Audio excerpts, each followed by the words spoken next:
Hello बच्चों, मैं नेहा जोशी।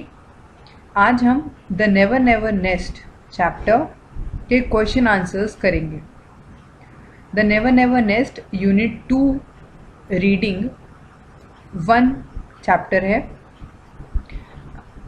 हमने पिछले क्लास में, पिछली वीडियो में हमने इसके रीडिंग को किया था, चैप्टर को समझा था, जो कि 2 पार्ट में हमने किया था। एक पार्ट 1 वीडियो है और पार्ट 2 वीडियो है।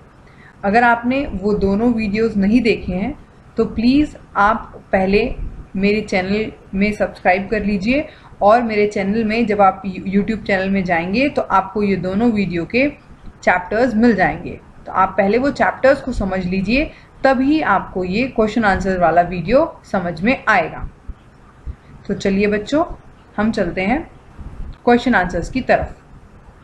ये क्वेश्चन आंसर्स आपको आपकी बुक में पेज नंबर 42 में मिल जाएगा।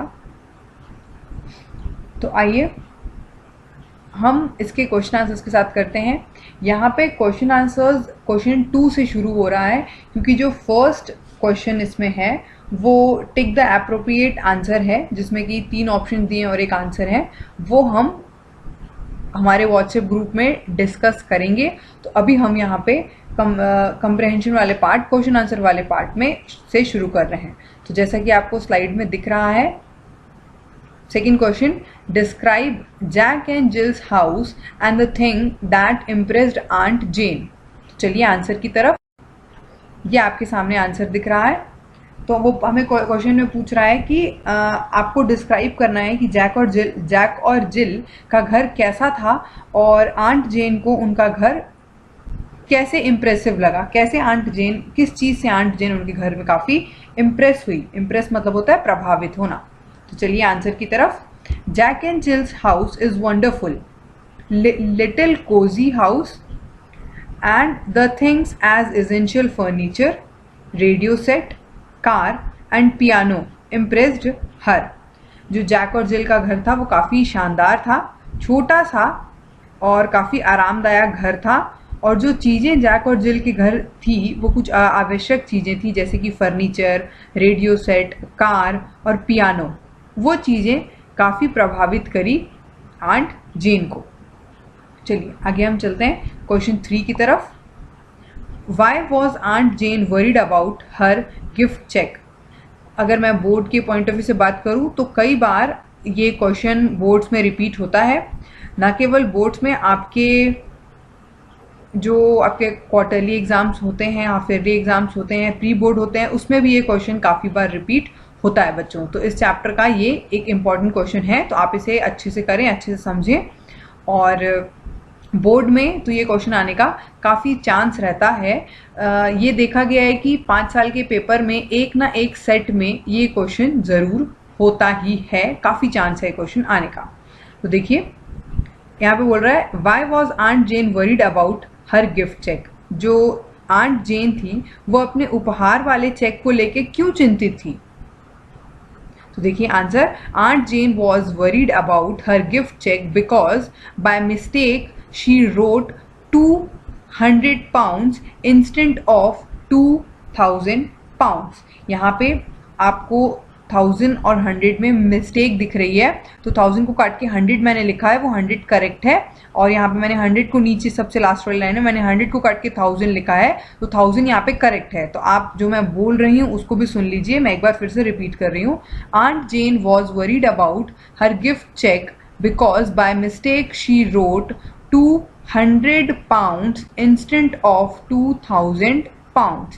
आंट जेन इसलिए अपने उपहार वाले चेक को लेके वरीड थी क्योंकि आंट जेन ने गलती से चेक में 200 पाउंड्स लिख दिया था इंस्टेंट ऑफ राइटिंग 2000 पाउंड्स। उन्होंने गलती से 200 पाउंड्स लिख दिया था, मतलब वो एक ज़ीरो लगाना भूल गई थी, जिससे कि उन्होंने 200 पाउंड्स लिख दिया था। उन्हें 2000 पाउंड्स लिखना था इंस्टेंट ऑफ राइटिंग 2000 पाउंड्स। वो एक और ज़ीरो लगाना चाहती थी, पर वो ज़ीरो लगाना वो भूल गई थी, तो गलती से उन्होंने 200 पाउंड्स लिख दिया था।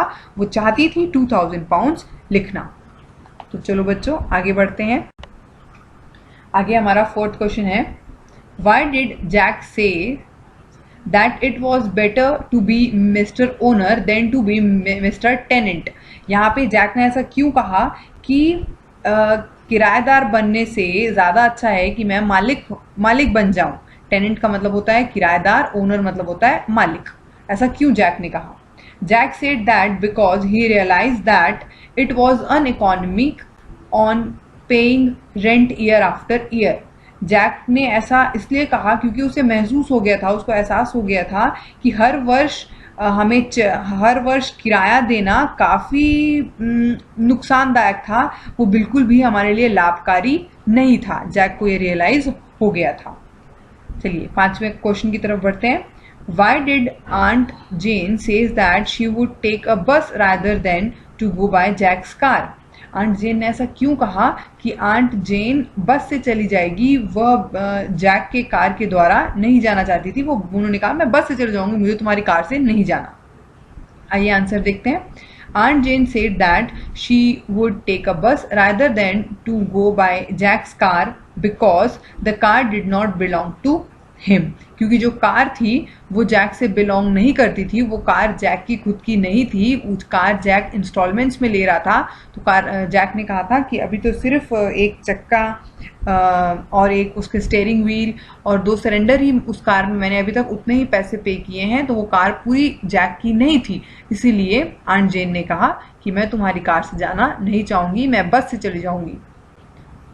तो आपको पूरा क्वेश्चन में ही आंसर ज़्यादातर मिल गया है। आपको सिर्फ देखिए, aunt Jane said that she would take bus rather than to go by Jack's car, ये पूरा आपको क्वेश्चन में मिल गया। बिकॉज आपको लिखना है the car did not belong to him यहाँ पे जैक के बारे में बोल रहा है।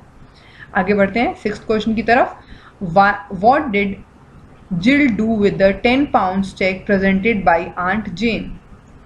आंट जेन ने जो जिल को चेक दिया था 10 pounds का, जिल ने उसके साथ क्या किया, उस चेक को कहाँ यूज किया? देखिए, with the 10 pounds cheque presented by aunt Jane, Jill send it to Dr. Martin as the first installment for baby। अब जिल ने क्या किया?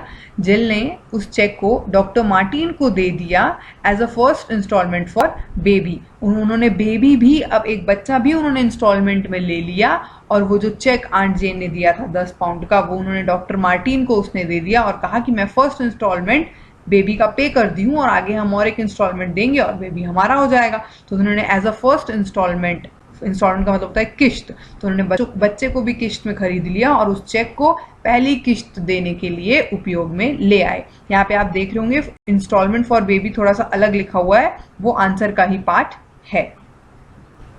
आगे चलते हैं 7th क्वेश्चन की तरफ। Many people are in the habit of buying things on installment. Do you support this trend? Give reason for your answer।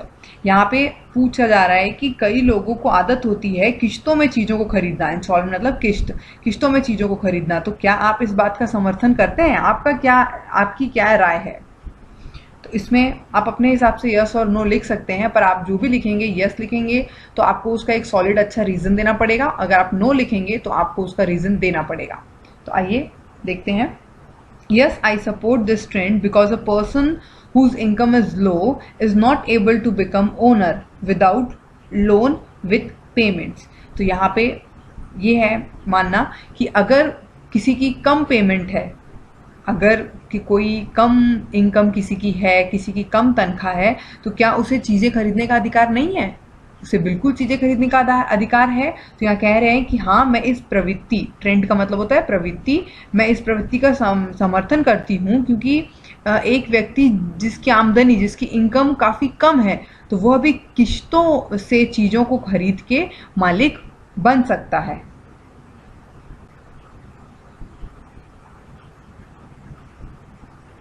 चलिए आइए आगे देखते हैं 8th क्वेश्चन।